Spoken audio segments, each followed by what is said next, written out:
Hi there guys, it's Tim with Photify. Today we're going to go over taking better Christmas photos with this using your flash.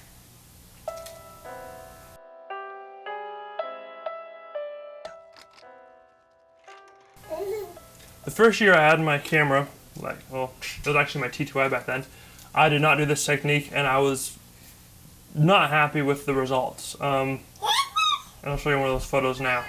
So now I'm going to show you a little bit of the setup and how to actually make this happen.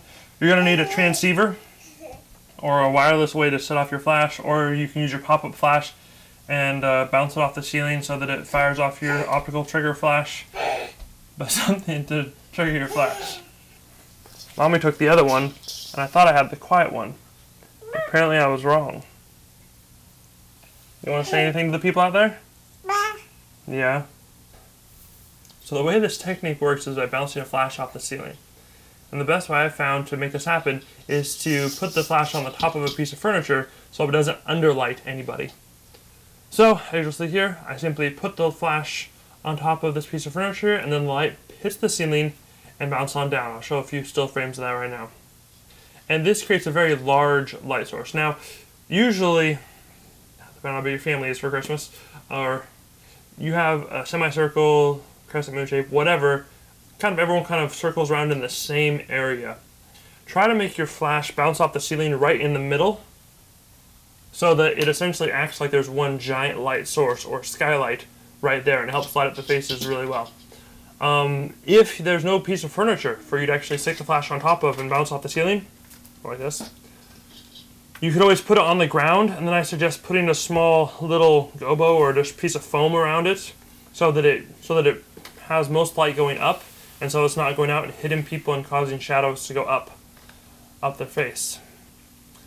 And so that's pretty much it, guys. Hopefully now you'll be able to change your Christmas photos from looking like this to looking like this.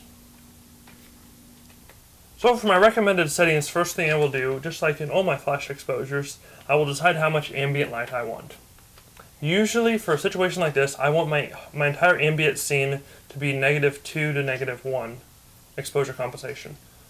Simply, you look in your camera, make it to where your scene's about -1, -2 on the EV, down on your exposure meter, and then add your flash from taste to taste from there. Typically for me, that's shooting at about 1/100th of a second, f2.8, 400, 500 ISO, and then my flash power is usually at about 1/8. I only use manual flashes right now. So that's how you're gonna work to that meter. Obviously, for your first few shots, fire it without, and I'll be showing some little pictures here. With your first few shots, fire it without the flash on to get your ambient where you want. As you can see in this shot right here, it is too dark, so now I'm going to raise up my ambient so I can give it the feel I want. Because I want it to still feel like Christmas. I don't want it to feel like a studio shot or like you're under a street light. I just want it to feel like there's the best light in this room right now, or you're next to a giant window opening up presents, which is rarely the case. But that's how we're going to make it look, because we're photographers and that's what we do.